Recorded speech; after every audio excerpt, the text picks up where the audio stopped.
तर महाविकास आघाडीच्या नेत्यांना महाविकास आघाडीला आमचं सांगणं आहे की सुरुवातीपासून तुम्हाला आमच्यासोबत जुळवून घ्यायचं नाहीये, हे आम्हाला माहिती आहे, ते आम्हाला दिसतंय. उगाच वेड्याचं सोंग घेऊन पेडगावला जाण्यात अर्थ नाहीये.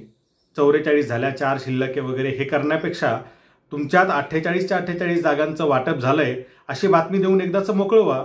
ते चांगलं राहील ना जनतेसाठी आणि तुमच्यासाठी. वेळ आल्यावरती आपला लढा हा आपल्याला उभारावा लागतो, आपल्याला लढावा लागतो. हे काही आपल्याला नवं नाहीये. तर ठीक आहे, त्यांना जर का जुळवूनच घ्यायचं नसेल तर त्याला आपला नाईलाज आहे. आपण काय करणार त्याला. महाविकास आघाडीच्या 44 जागांचं वाटप झाल्याची बातमी आज पाहण्यात आली. 4 जागा शिल्लक असून त्यावर चर्चा सुरू असल्याचं त्या बातमीमध्ये म्हटण्यात आलेलं आहे. तर महाविकास आघाडीच्या नेत्यांना महाविकास आघाडीला आमचं सांगणं आहे की सुरुवातीपासून तुम्हाला आमच्यासोबत जुळवून घ्यायचं नाहीये, हे आम्हाला माहिती आहे, ते आम्हाला दिसतंय आणि ते लोकांनाही दिसून आलेलं आहे. त्यामुळं आता उगाच वेड्याचं सोंग घेऊन पेडगावला जाण्यात अर्थ नाहीये. 44 झाल्या, 4 शिल्लके वगैरे हे करण्यापेक्षा तुमच्यात 48च्या 48 जागांचं वाटप झालंय अशी बातमी देऊन एकदाचं मोकळं व्हा. ते चांगलं राहील ना जनतेसाठी आणि तुमच्यासाठी.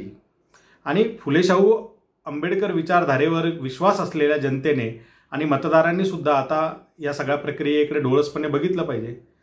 वेळ आल्यावरती आपला लढा हा आपल्याला उभारावा लागतो, आपल्याला लढावा लागतो. हे काही आपल्याला नवं नाहीये.